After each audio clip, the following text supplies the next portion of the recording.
오늘 우리에게 주시는 하나님의 말씀은 신약성경 디모데전서 3장 14절에서 15절까지 말씀입니다. 디모데전서 3장 14절에서 15절까지 말씀, 제가 가지고 있는 성경 신약성경 338페이지입니다. 우리 한 목소리로 합독해서 읽겠습니다. 함께 합니다. 내가 속히 내게 가기를 바라나 이것을 내게 쓰는 것은 만일 내가 지체하면 너로 하여금 하나님의 집에서 어떻게 행하여야 할지를 알게 하려 함이니 이 집은 살아계신 하나님의 교회요 진리의 기둥과 터니라. 아멘. 38년 전, 정확하게 말씀드리면 1980년 11월 16일 날 우리 교회가 탄생을 했습니다. 주님의 은혜로. 그래서 매해 11월 셋째 주가 되면은 우리 교회 창립 주년 감사 예배를 드리고요. 그리고 2년마다 한 번은 이 창립 기념 예배 때 우리가 또 오후에 특별한 시간을 가지고 임직 예배를 드리게 됩니다. 임직자, 교회의 직분자, 중직자를 세우게 되는 그러한 특별 예배를 드리게 되죠. 그래서 참 감사가 넘치는, 교회를 바라볼 때 감사가 넘치는 그러한 한 달이 됩니다. 자, 저는 그래서 이번 그 11월 오늘부터 남은 11월 이제 2주가 더 있는데요. 총 3주에 3주에 거쳐서 교회에 관하여, 그리고 교회 직분에 관하여 여러분들에게 말씀을 좀 전하고 싶습니다. 왜냐하면 직분이라는 것을 우리가 이제 교회 직분이 무엇인가, 또 교회 생활을 이제 막 시작하신 분들도, 또 교회 밖에 그동안 있으신 분들도, 이렇게 교회 다니시는 분들 집사님, 권사님, 장로님 그렇게 명칭이 있는 것을 아시잖아요. 그게 이제 직분자에게 주어지는 명칭인데, 교회 생활을 오래 했던 얼마 안 했던 이 직분에 대한 그 이해가 깊지 않은 것 같아요. 그냥 교회 생활 어느 정도 하다 보면은 집사님이 되고 주어지고, 더 오래 하게 되면 여성들은 권사님이 되고 남자들은 장로님이 되고 이렇게 막연하게 생각하는 경우가 참 많습니다. 그리고 직분에 대해 어느 정도 안다고 할지라도 이 직분이 이상하게 무슨 교회 안에서 벼슬처럼 느껴지는 그러한 오해가 없지 않습니다. 그래서 이번 기회에 주님의 교회가 좀 이렇게 건강하게 세워지기 위해서 참 필요한 것 중에 하나가 직분에 대한 바른 그 관점, 바른 이해가 필요하겠구나, 이것을 느끼게 되었어요. 그래서 오늘과 다음 2주에 거쳐서 이제 직분에 관한 말씀을 좀 드리고자 합니다. 자, 근데 이렇게 제가 이제 말씀을 드리니까 다음 3주 동안에는 나와는 상관없는 말씀이 전파되겠구나, 이렇게 생각하시는 분들이 있을 것 같아요. 왜냐하면 여러분들 가운데서는 직분에 관심이 없는 분들이 있을 수 있거든요. 나는 직분 같은 거 관심 없습니다. 그리고 난 지금 얼마 믿지도 않아서 직분이 주어지지도 않았기 때문에 그럼 나에게는 상관이 없는 말씀이 되겠네요, 혹시 이렇게 생각하시는 분들이 있을 것 같아요. 자, 그래서 여러분들에게 꼭 드리고 싶은 말씀이, 이 교회, 주님의 교회를 이해하기 위해서는 이제 하나님의 말씀에서 이 교회에 대한 편지서가 디모데전서, 디모데후서, 그리고 디도서 3장이 있습니다. 굉장히 중요한 성경의 3책입니다. 그러니까 그 당시에 사도 바울이 키웠던 제자들 중에 이제 교회를 목회하고 있는 젊은 목회자들에게 쓴 편지가 성경이 되면서, 그 성경을 하나님께서 우리에게 허락을 하셨는데 그 안에 보면은 직분에 대한 말씀이 있어요. 자, 오늘 우리가 보는 말씀도 디모데전서 3장 14절 15절이 아닙니까? 그런데 3장 1절을 보면 다음과 같은 말씀이 있습니다. 같이 한번 읽어볼까요? 미쁘다 이 말이요 곧 사람이 감독의 직분을 얻으려 함은 선한 일을 사모하는 것이라 함이로다. 자, 이 3장이 이렇게 시작이 되는데, 여기서 감독이라는 그 단어만 잠시 좀 내려놓읍시다. 이 감독이 누구를 가리키는가, 여기에 대해서는 다음 주에 조금 자세히 설명을 드릴게요. 근데 감독이라는 그 단어를 조금 빼놓고 우리가 이 말씀을 본다면 이렇게 읽을 수가 있습니다. 미쁘다 이 말이요 곧 사람이 직분을 얻으려 함은 선한 일을 사모하는 것이라 함이로다. 좀 넓게 읽으면은 이러한 의미도 되거든요. 그러니까 하나님의 말씀을 보면은 교회가 세워지고 교회의 직분이 주어지는데 이 직분을 사모하는 것이 선한 것이다. 다른 말로 표현한다면은 이제 예수를 믿어서 하나님의 교회의 지체가 되었다면은, 주님의 교회의 멤버가 되었다면은 우리 모두 다 직분자로서 세워지기를 사모하라, 이러한 말씀과 같다는 것입니다. 그러니까 이 직분에 대한 관심이 있든 없든, 또 지금 직분을 갖고 있든 없든 우리 모두에게 해당되는 말씀이 여기 있습니다. 예수를 믿어서 교회 생활을 한다면은 이제 교회 생활을 하면서 직분자의 그 자리까지 가기를 사모하여라. 이것이 하나님의 마음이다라고 우리에게 말씀을 주시는 것입니다. 자, 그렇기 때문에 우리 모두에게 해당이 되는 것이죠. 그렇죠? 저와 여러분이 이제 예수님을 믿게 되었다면은 한번 하루 믿고 하루 예배드리고 끝나는 게 아니잖아요. 그렇죠? 우리가 이제 계속하여 주님을 믿고 교회 생활을 해야 되는데, 교회 생활을 하면서 이 직분자의 자리를 우리가 사모하면서, 그렇죠? 이 직분자의 자리까지 내가 가서 주님을 섬기는 것이 선하다. 이것은 하나님께서 모두에게 원하는 것이다 라고 말씀을 하고 있기 때문에 우리 모두에게 사실 주시는 말씀이라는 것입니다. 자, 그러면 다음 주와 다다음 주에는 어떠한 사람들이 직분자의 자격이, 어떠한 사람들에게 자격이 주어지는 것인가, 어떠한 사람들이 직분자로 교회에서 세워져야 하는 것인가, 그리고 이 자리를 우리 모두 다 사모하라고 했기 때문에 교회를 다니는 모든 주님의 백성들로서는 어떠한 자리까지 궁극적으로 나가야 되는가, 이제 이러한 그 내용으로 다음 주와 다다음 주의 말씀을 제가 좀 구체적으로 드리고자 합니다.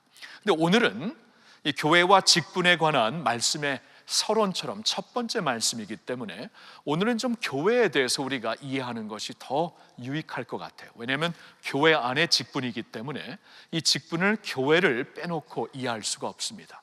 교회를 이해해야 이 교회 안에 직분이 무엇인가를 이해할 수 있고, 직분자가 왜 서야 되는가를 우리가 이해할 수 있기 때문에 교회에 대해서 먼저 우리가 좀 마음속에 확신을 가져야 됩니다. 여러분, 교회 그러면은 성경을 보니까 주님의 마음에 가장 귀한 것입니다. 왜냐하면 에베소서 5장 25절에 교회를 가리켜 예수 그리스도의 신부라고 말씀을 하십니다. 여러분, 예수님이 신랑이시고 교회가 신부라면은 교회를 향한 주님의 마음이 가장 그 애착이 있고 가장 그 케어링하는 스피릿의 마음이다라고 우리가 분명히 깨달을 수가 있습니다. 그러니까 예수님이 교회를 너무나 위하신다, 교회를 돌보시기를 원하시고 교회를 책임지시기를 원하시고 교회를 이렇게 높이 들어주시기를 원하신다는 거예요. 자신의 신부이기 때문에. 그래서 성경의 마지막 책이 요한계시록이죠. 요한계시록은 이제 마지막 날에 있을 일, 그리고 마지막 날에 이제 지금 우리가 알고 있는 이 역사가 끝나고 하나님께서 새하늘과 새 땅을 허락하실 그 마지막 때를 가르쳐 주시는 말씀이 요한계시록인데, 요한계시록의 가장 마지막 부분의 21장에 보면은 예수님께서 다시 오시어서 새로운 역사, 새하늘과 땅을 창조하실 때에 홀로 오시는 게 아니라 준비된 교회와 함께 오시어서, 그러니까 교회라는 것은 주님의 백성들인데 구원받은 모든 백성들과 함께, 그때는 우리가 지금 알고 있는 교회보다는 하나님이 마음에 갖고 계시는 그 교회, 그러니까 Church Purified입니다. 완전해진 교회, 온전해진 교회와 함께, 준비된 교회와 함께 오시어서 새로운 역사를 펼쳐나가시겠다고 하시는 거예요. 그러니까 주님의 마음에는 이 교회라는 것이 중심에 있다는 것입니다. 가장 중요하다는 것이에요. 그래서 우리가 이 교회를, 우리 역시 이렇게 사람의 눈으로 보면은 문제가 많이 보이죠. 왜냐하면 교회도 사람으로 구성원이 이루어진 교회이기 때문에 사람에게 문제가 있다면은 지상의 교회에게 문제가 있는 것은 당연합니다. 나에게 문제가 있듯이. 그래서 우리가 자꾸 사람의 눈으로 교회를 보게 되면 문제가 보이게 되는데, 성경을 보니까 이 지상의 교회는 주님께서 언젠가 온전하게 만드실 교회의 모습으로 세워진 지상교회다. 그리고 이 지상교회를 언젠가는 주님께서 온전케 하셔서, 영광스럽게 하셔서 하나님의 마음에 합한 영광스러운 교회로 예수님께서 만드셔서 그 교회와 함께 새로운 역사를 펼쳐나가시겠다고 말씀하셨거든요. 그래서 우리가 교회를 생각할 때는 인간의 눈으로 보는 것도, 실제적으로 보는 것도 중요하지만 그것을 넘어갔고 영적인 눈으로 교회를 보는 것이 굉장히 중요합니다. 영적인 눈으로 교회를 보면은 하나님 나라의 중심에, 하나님 나라의 소망으로 교회가 우뚝 서 있다는 것을 우리는 분명히 볼 수 있게 됩니다. 제가 지난 2주 동안 터키 난민 지역과 그리고 에티오피아를 다녀오면서 다시 한번 이 교회에 대한 그 영광, 교회에 대한 자부심, 교회에 대한 확신을 갖고 돌아오게 되었어요. 제가 솔직히 말씀을 드립니다. 저도 이제 한국 교회를 섬기는 한 목사이기 때문에 또 한국 교회에 문제가 있잖아요. 문제가 우리한테도 있고 문제가 많이 보이면서 그동안 좀 교회에 대해 좀 소극적으로, 영광스러운 교회라는 것을 머리로는 알고 있었지만 그러나 왠지 모르게 이러한 그 문제들이 이렇게 자꾸 나타나면서 소극적으로, 방어적으로 교회를 봤던 것이 저의 솔직한 고백입니다. 목사인데도 불구하고 말입니다. 근데 이번에 다시 한번 이렇게 그 난민 지역 터키와 그리고 이제 세계 그 변혁 운동을 이끄시는 교회 지도자들과 함께 만나면서 다시 한번 이 땅의 진정한 소망은 주님의 교회뿐이 없구나라는 것을 확신하고 돌아올 수 있었습니다. 제가 터키에 간 이유는 이 터키는 참 그 하나님의 선교적인 차원에서 보았을 때 굉장히 중요한 곳이죠. 왜냐하면 터키라는 나라가 지금 유엔과 EU, 유러피언 유니언의 어떠한 그 축복, 허락을 받고, 축복이라는 것보다 허락을 받고 지금 난민들, 중동의 난민들이 그쪽으로 몰리고 있습니다. 여러분, 터키에 지금 중동의 난민들이 얼마나 모이고 있냐면은 1,000만 명이 넘습니다. 1,000만 명이. 터키라는 땅이 우리 한반도의 4배가 되지만, 땅은 4배가 되지만 인구는 한반도 인구와 비슷합니다. 한 8,700만으로 알고 있는데, 그런데 8,700만이 살고 있는 나라에 지난 5년 동안 1,000만 명의 난민들이 시리아와 이라크와 이란과 아프가니스탄에서 몰려왔습니다. 여러분, 8,700만이 살고 있는 나라에 1,000만 명의 난민이 몰려오면 이건 진짜 아수라장이 됩니다. 이거 사회가 완전히 뒤집혀지는 것입니다. 그래서 터키에 있는 모든 그 주민들은 이 난민이라는 것은 재앙적으로 생각을 해요. 너무나 지긋지긋하다. 우리가 뭐 이렇게까지 해야 되는가? 다들 그렇게 생각을 하는데 예외는 터키 교회입니다. 터키 교회는 난민들을 이렇게 받아들이면서 이것은 하나님이 허락하신 선물이구나, 축복이구나라고 그들이 깨닫고 있어요. 왜냐하면 그동안 이 터키라는 곳에 기독교인의 숫자가 0.01%였습니다. 0.01%. 그러니까 있나 마나의 그러한 기독교 인구였습니다. 그리고 완전히 패배주의에 완전히 젖어버린 터키 교회였습니다. 근데 이 난민들이 몰려오면서 이들이 전도가 되는구나, 이것을 깨닫기 시작해요. 복음의 능력을 다시 한번 체험하게 돼요. 왜냐하면 이 난민들이 모든 것을 잃고, 자신들의 나라에서는 무슬림들로 살았지만 모든 것을 잃고, 그리고 이 이슬람 종교로 인하여서 일어나는 이런 테러와 전쟁 때문에 모든 것을 잃고 난민이 되고 나니까 그들의 마음이 열리는 거예요. 완전히 바뀌는 거예요. 더 이상 여기에는 소망이 없다 하면서 새로운 소망을 찾다가 그리스도를 만나게 되고 평화의 주를 만나게 되면서 예수, 그렇게 죄사함을 받고 하나님 앞에 나갈 길을 찾았다가 예수 안에서 이 길이 활짝 열리는구나, 이것을 깨닫고 이분들이 지금 예수님을 믿기 시작하는데, 이 터키 교회가 중심에 서서 이들을 받아들이면서 이들이 예수를 믿고 주님께로 돌아오는 일들이 지금 엄청나게 일어나고 있습니다. 터키뿐만이 아니고 뭐 조르단이나 이런 지금 난민들을, 유럽도 마찬가지인데 난민들을 받고 있는 이런 나라들의 교회가 지금 엄청난 부흥을 체험하고 있다고 보도를 들어서 알고 있고, 또 뉴스를 통해서 알고 있는데 직접 가서 보고 싶었어요. 왜냐하면 그동안 이 이슬람권 선교는 진짜 계란으로 바위를 깨는 것처럼 이거는 불가능한 산과 같았습니다. 아무리 던져도 계란만 깨지고 전혀 틈새가 안 보여요. 근데 하나님께서 지난 5, 6년 전에 아랍 스프링을 통해 이 엄청난 중동을 흔들고 계시는데, 뭐 1,000만 명이 터키에 모였으니 다른 데까지 합하면 거의 2,000만 명의 이 난민들이 막 터지면서 예수를 찾게 되는데, 이 놀라운 사실을 제가 직접 가서 좀 목격하고 싶었어요. 그리고 직접 가서 목격하며 또한 세계 선교하는 교회로서 우리가 어떻게 기도하며 참여할 수 있을까 좀 보고 싶었어요. 그래서 이번에 터키를 다녀왔는데요. 첫 사진을 보여주시면은 이 터키에 보면 이제 막 예수 믿고 저기는 세례를 침례를 하게 되는데, 침례를 받게 되는 일이 예를 들어서 전에는 1년에 한 명? 이 정도로 생겼던 그 세례자들이 이제는 매주 몇 명씩 생깁니다. 그래서 이제 밖에서, 저같이 밖에서 외국에서 목사가 가게 되면은 그날을 정해서 일주일에 한 번은 꼭 세례식 예배를 드리는데, 그때 저기 간 곳은 아프가니스탄과 시리아에서 온 성도들이 파르시 언어로 예배드리는 그들이 난민교회죠. 그들 중에서 저 주에도 매주 세례식이 있는데 그 주에도 5명이 세례를 받는데, 저렇게 침례식으로 확 들어가서 세례를 받는 굉장히 좀 인상적인 저 세례 그 침례탕이 십자가형으로 만들어진 저곳에 아프가니스탄과 이란 성도들 5명을 세례 줄 수 있는 그러한 특권이 있었습니다.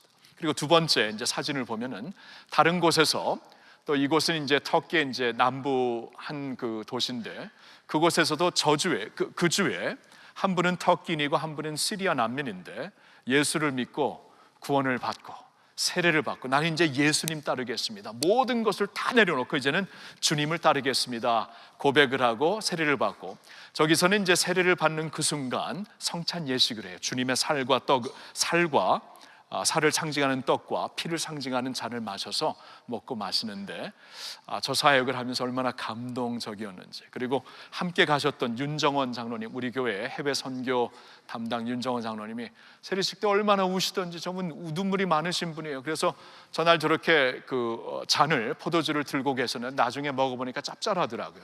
눈물이 들어간 거야. 콧물이 들어가서 내가 보니까, 지금 생각하니까 모르고 저분들 저렇게 먹고 있는데 이제 저는 나중에 알게 되었습니다. 교회가 중심이 돼서 이런 일을 하더라고요. 그 다음에 제가 간 곳은 에티오피아였습니다. 에티오피아는 이제 아프리카의 한 나라이죠. 그리고 그 2012년부터 이제 그 실행 운영위원장으로 섬기고 있기 때문에, 교회 목사, 할렐루야 교회 목사로 섬기고 있기 때문에 이 사역은 사실 우리 교회 사역과 마찬가지입니다. 이 사역을 하면서 이제 그 세상이 그리스도의 이름으로 사람들을 복음을 통해 구원받게 하는 것뿐만 아니라 이 사회를 변혁시켜야 된다.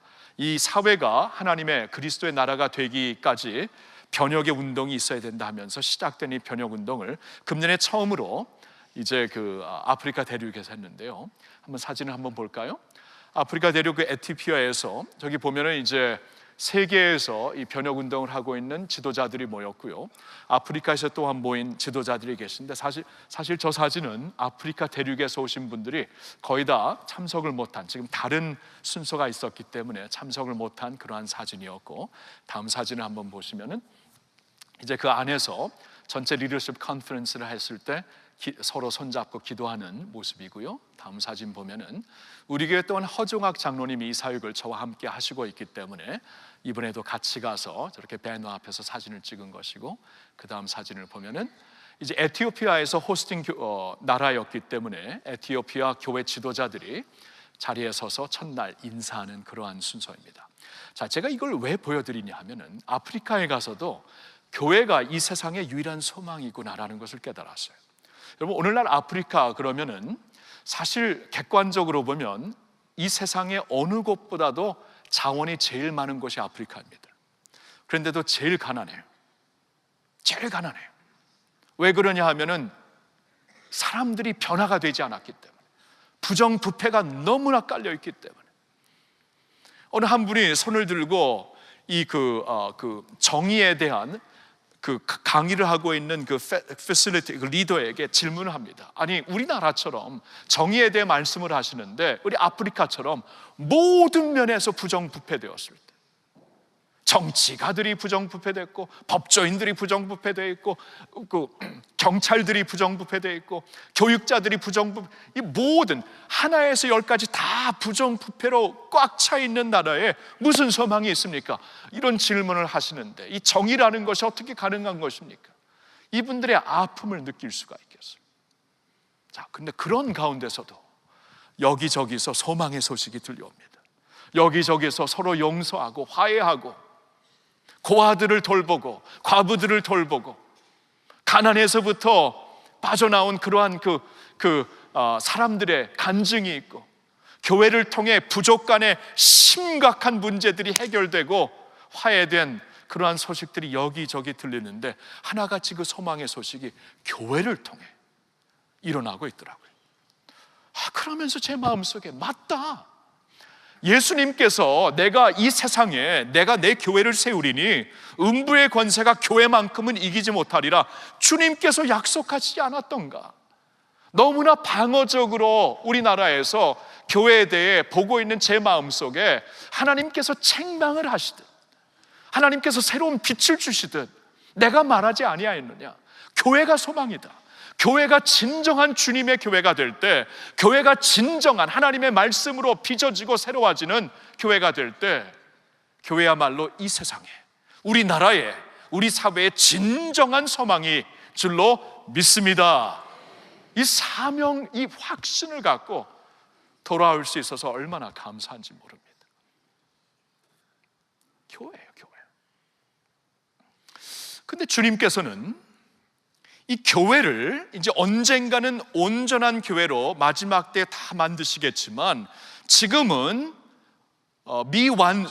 아직 온전하지 않은, 사람들이 온전하지 않기 때문에 그러한 교회를 지상에 세우시면서 주님의 온전함을 같이 향하라고 말씀을 하셨잖아요. 세상에 유일한 주님의 소망으로, 이 세상에 부정부패, 죄악으로 완전히 찌든 세상에 주님의 빛과 소금으로 당신의 그 공동체로 교회를 허락을 하셨는데, 이 교회가 주님의 온전함을 위하여 나가기 위하여 교회가 어떠한 모습으로 세워져야 되는지 우리에게 알려주시기 위해 말씀을 주셨다는 것이에요. 그리고 교회에 대한 말씀을 주시면서 교회에 직분자들을 세워라, 이러이러한 직분자들을 세워라라고 말씀을 주셨다는 것이에요. 오늘 본문을 보면은 교회를 가리켜 뭐라고 말씀하시죠? 하나님의 집이라고 하십니다. 그렇죠? 하나님의 집. 오늘 본문 다시 한번 읽어볼까요? 사도 바울이 이렇게 얘기를 합니다. 3장 14절에 내가 속히 내게 가기를 바라라, 이것을 내게 쓰는 것은, 지금 사도 바울이 빨리 디모데에게 가기를 원하는데, 혹시 내가 지체하면 너로 하여금 하나님의 집에서 어떻게 행하여야 할지를 알게 하려 함이니 이 집은 살아계신 하나님의 교회요 진리의 기둥과 터니라. 교회를 가리켜 하나님의 집이라고 말씀을 하십니다. 하나님의 집. 그렇게 교회를 생각해 보셨나요? 이 교회가 하나님의 집이다. 여러분, 집이라는 곳은 그 집에 가장이 있죠. 그 가장의 질서, 가장의 가치관, 그 가장의 어떠한 그 사명감, 그 가장의 명예와 이름이 있는 곳이 집입니다. 하나님의 집, 그러니까 하나님의 명예와 이름과 가치관과 질서와 하나님의 사명이 있는 곳이 하나님의 집이라는 것이에요. 교회가 그런 곳입니다. 그러면 하나님의 집이라면은 우리가 하나님의 집에서, 하나님의 집의 그 권속으로, 지체로서 어떻게 행하여야 되는지를 알아야 된다라고 이 말씀을 우리에게 주시는 것이에요. 하나님의 집인데 우리가 내 마음대로, 내 마음이 내키는 대로 살 수가 없잖아요. 하나님의 집에 들어왔는데, 그 집에 들어왔으면 그 집의 규칙을 따라야 되고 가치를 따라야 되는데, 집에 들어와 놓고 내 마음 내 뜻대로 살 수가 없잖아요. 그래서 이 말씀을 쓰시는 거예요. 하나님의 집에서 어떻게 행하여야 되는지를 알려주기 위해 편지를 쓰는 것이다. 이게 이제 성경 말씀이 된 것이에요. 이렇게 살라고. 근데 그 중에 하나가 직분자들을 세우라는 것이에요. 하나님의 집에서는 반드시 이러한 자격을 갖춘 사람들을 직분자로 세우라라고 말씀을 하시는 거예요. 그러니까 하나님의 집이, 진정 하나님의 집이 되기 위해서는 올바로 직분자들이 세워져야 된다. 그리고 그 직분자의 자리는 우리 모두 다가 사모해야 되는 자리이기 때문에 우리 모두 다 그러한 모습을 향해 나아가야 하나님의 집이 진정 하나님의 집이 된다. 그게 오늘 말씀의 포인트가 됩니다. 자, 그래서 저는 이 하나님의 집인 교회, 지상에 있는 교회 중에 한 교회인 할렐루야 교회를 우리에게 허락을 하셨기 때문에, 또 제가 섬길 수 있도록 하나님께서 이 자리에 저를 이끄셨기 때문에 이 할렐루야 교회가 진정 하나님의 집이 되기 위하여, 하나님의 명예가 있고 능력이 있고 하나님의 권세가 있고 임재가 있고 하나님의 가치관이 있는 건강한 하나님의 집이 되기 위하여 여러분들을 이끌고 또 무장시키고 준비시키는 그러한 책임이 저에게 있는데, 그러기 위해서는 반드시 분명히 여러분들이 어떠한 직분자의 모습으로 세워져야 되는지를 알려야 된다, 그런 말씀이에요. 자, 오늘은 서론이라고 그랬죠. 그래서 오늘은 직분자의 자격에 대해서 제가 구체적으로 말씀은 안 볼 것입니다. 다음 주 그리고 그 다음 주 두 주를 거쳐서 볼 것인데, 자, 그래서 이제 두 주를 앞두고 여러분들에게 미리 가서 좀 성경을 이번 주와 다음 주에 보셨으면 하는데요, 그것은 디모데전서 3장과 디도서 1장입니다. 이 두 장을 좀 보시면서 이러한 직분자가 우리 모두 다 되기를 원하시는구나, 그래야만 건강한 교회, 하나님이 나의 집이라고 말씀하실 수 있는 집이 될 수 있구나 라고 여러분들이 깨달으면서 말씀을 좀 미리 묵상했으면 좋겠어요. 자, 오늘은 그런데 이 서론의 말씀을 통해 오늘은 여러분들과 하나님의 집이 곧 하나님의 교회다, 이 하나님의 집에서는 훌륭한 그 지체들이 세워져야, 하나님이 보실 때 참 아름다운 지체들, 권속들이 세워져야 하나님의 아름다운 집이 되는 것이구나, 되는 것이다. 이 서론의 말씀을 여러분들에게 드리면서 이제 이 말씀을 거두면서 여러분들에게 격려해드리고 싶은 몇 가지 말씀이 있습니다. 잠시 보도록 하겠는데요, 첫째로는 이것입니다. 나의 성품의 변화를 사모해 봅시다. 나의 성품의 변화를 사모해 봅시다.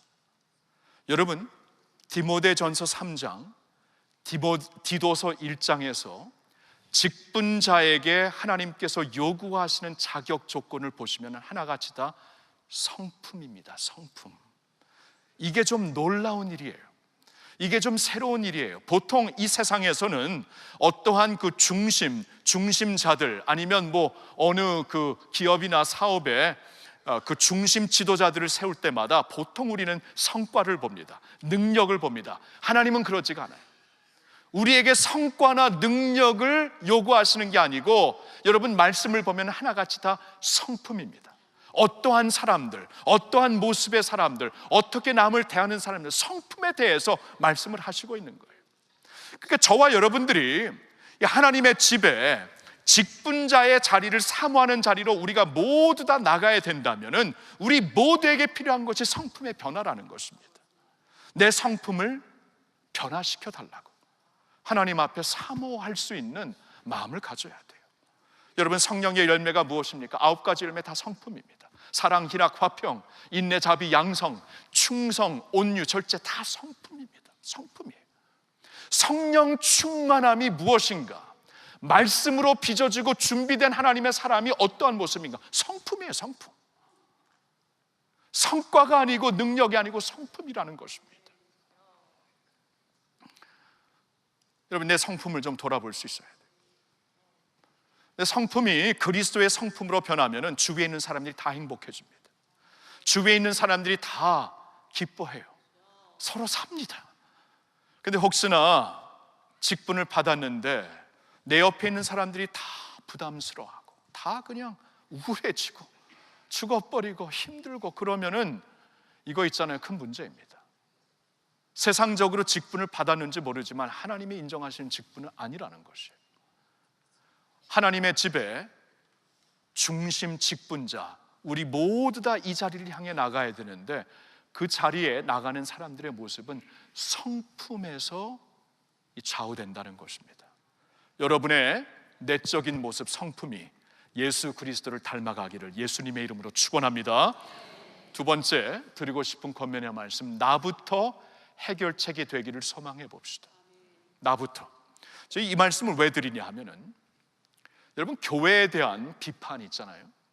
교회에 대한 비판은 교회 밖에 있는 곳에서만 들리지 않습니다. 교회 안에서도 들려요. 건강한 비판은 좋아요. 그런데 냉소한 자리에서 비판하고 비꼬는 모습으로 비판하는 소리들도 있습니다. 그런데 비판하는 자리에 더 이상 남아있지 말고 모두 다 직분자의 자리를 사모하라고 말씀하셨기 때문에 모두 다 하나님의 집을 진리의 기둥과 터로 세우는 일에 모두 다 힘을 써라. 너희들이 그 기둥이 되고 너희들이 그 터가 되라고 말씀을 하시는 것입니다. 그렇다면 이러한 의미를 주시는 것이에요. 교회에 문제가 보이는가? 그러면 당신이 그 문제의 해결책이 되기 위하여 자신을 드려라, 그 말씀이에요. 직분자의 자리를 사모하라고 말씀하셨기 때문입니다. 여러분, 우리나라의 독립운동가였고 기독교인이었던 안창호 선생님이 이런 말씀을 하셨습니다. 스승이 없으면 너가 스승이 되어라. 스승이 없다는 것은 따를 사람이 없다는 것이죠. 나라가 이렇게 되는데 따를 사람이 없습니다. 의지할 사람이 없습니다. 신뢰할 사람이 없습니다. 스승이 없습니다. 제자들에게 말합니다. 스승이 없다고 비판하고 한탄하지 말고 너가 스승이 되어라. 너가 이 나라의 젊은이들이 의지하고 신뢰하고 따를 수 있는 스승이 되면 이 나라의 사회에 소망이 주어지는 것이 아닌가. 자, 바로 그러한 의미로 오늘 말씀을 주시는 것이에요. 교회에 문제가 보입니까? 안타까움이 보입니까? 안타까워하는 자리에만 남아있지 맙시다. 비판하는 자리에만 남아있지 맙시다. 너희 모두 다 직분의 자리를 사모하라고 말씀하셨습니다. 내가 해결책이 되어서 주님의 교회를, 건강한 교회, 하나님의 집을 진정 하나님의 집으로 세워볼 수 있기를 축원합니다. 세 번째로는 주님을 더욱 사랑하는 자들로 거듭납시다. 주님을 더욱 사랑하는 자들로 거듭납시다. 여러분, 저는 이 직분에 대한 말씀을 묵상하는 가운데 사랑이라는 단어가 자꾸 떠오르더라고요. 주님을 향한 사랑이 없이 직분은 부담이 될 것입니다. 주님을 사랑하는 마음, 뜨거운 마음이 없이 직분은 시험도 될 수 있습니다. 그러나 사랑이 뒷받쳐줄 때, 주님을 향한 뜨거운 사랑이 나의 가슴이 될 때, 이 직분은 영광이 될 것이고 기쁨이 될 것이고 소망이 될 것이고 은혜가 될 것입니다. 여러분, 복음서에 어느 한 여인이 예수님 앞에 비싼 옥합을 깨트리죠. 비싼 옥합을 깨트려 갖고 예수님의 발에 붓기 시작합니다. 주위에 보던 사람들이 깜짝 놀랍니다. 이 사람아, 이게 무슨 낭비냐. 그 중에는 예수님의 제자들도 있었다고 성경에는 말씀하고 있습니다. 제자들이 보았을 때도 이것은 낭비였습니다. 어리석은 짓이었습니다. 근데 예수님은 뭐라고 하시죠? 가만 놔둬라. 이 여인을, 이 자매를 가만 놔둬라. 그가 나에게 한 것은 아름다운 일이다. It's a beautiful act. beautiful한 행동이었다고 말씀을 하십니다. 왜 사람들에게는 낭비로 보이고 어리석게 보이는 것이 예수님에게는 아름다운 행동이 되었을까요? 그 안에 사랑이 있었기 때문입니다. 그리고 그 안에 있는 주님을 향한 사랑을 예수님이 보셨기 때문입니다.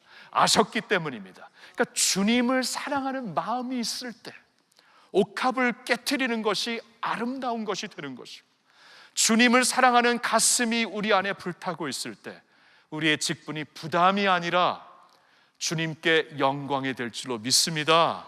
시험이 아니라 우리에게 축복이 될 줄로 믿습니다.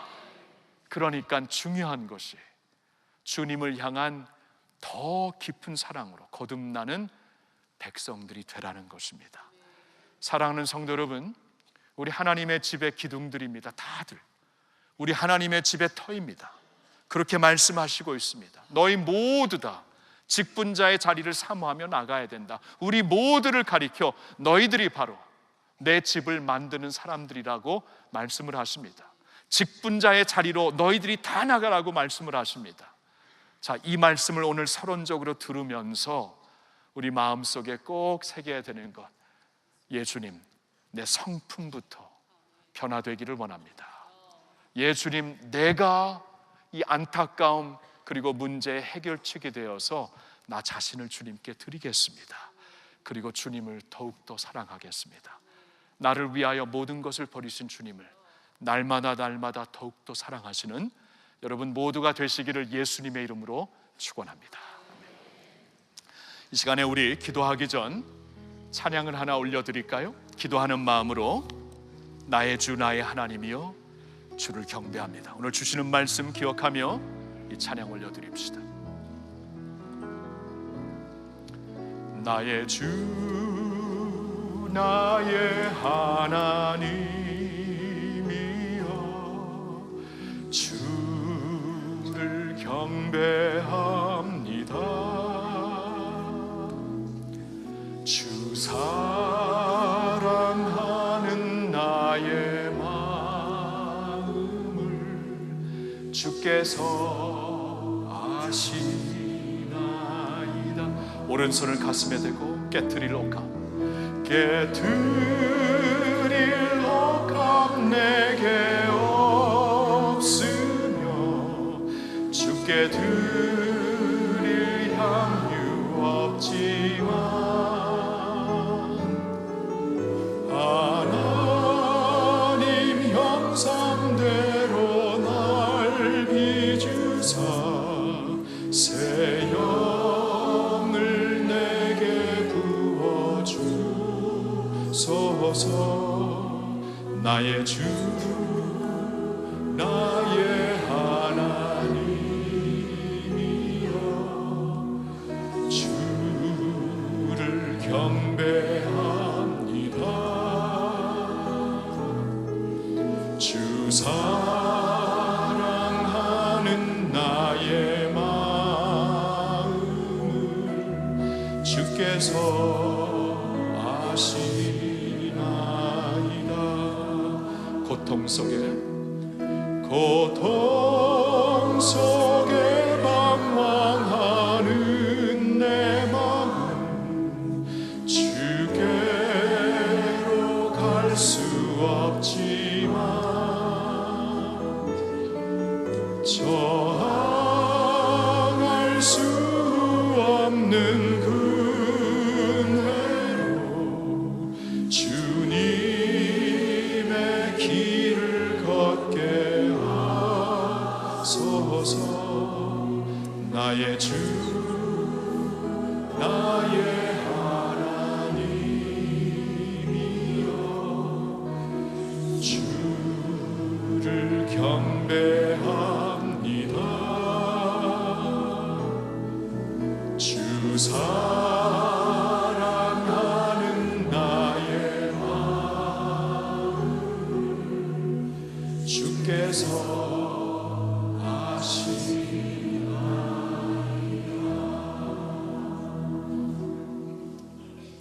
하나님 아버지, 그 여인처럼 깨트릴 옥합도 없고 고통 속에 방황하면서 주님 앞에 마음을 다 드릴 수도 없는 저희들의 모습입니다. 그러나 그 가운데서 나의 사랑을 받아주시고 주의 뜻대로 주의 영으로 우리를 빚어주시는 하나님, 그 사랑에 다시 한번 감사와 찬양을 올려드립니다. 아버지의 집, 하나님의 집이 교회이고 그 교회의 구성원들로 우리를 불러주신 것 너무나 감사합니다. 그리고 하나님의 집인 교회를 통해 세상에 핸들링할 수 없는, 감당할 수 없는 문제들을 주님께서 해결하게 해주시는 것 믿고 감사를 드립니다. 주님, 우리 나라에도 사회적인 문제가 참 많고 가정의 문제도 많고 나라의 문제도 참 많은데 한반도의 문제도 해결되지 않는데 주님, 그 가운데 교회를 허락하시고 우리가 그 교회라고 말씀하시니 얼마나 감사한지요. 이제 주님의 교회가 진정 주님의 교회로 거듭날 수 있기를 원합니다. 그리고 그 교회의 구성원들, 교회 지체인 우리들이 먼저 변화되고 새롭게 되어서 하나님의 소망으로 이 세상에 우뚝 설 수 있기를 원합니다. 하나님, 이제 우리 교회 창립주의를 기념하면서 이제 교회와 직분자에 대한 말씀을 우리가 쭉 들을 텐데, 우리 모두 다 이 자리를 사모하라고 말씀하셨으니 우리 모두에게 주시는 말씀으로 꼭 받게 하여 주시옵소서. 우리 안에 예수 그리스도의 모습이, 예수 그리스도의 성품이 형성되기를 원합니다. 우리 모두 다 교회의 아픔과 안타까움을 보고 비판하지만 말고 우리가 직접 들어가 해결책이 될 수 있도록 인도하여 주시옵소서.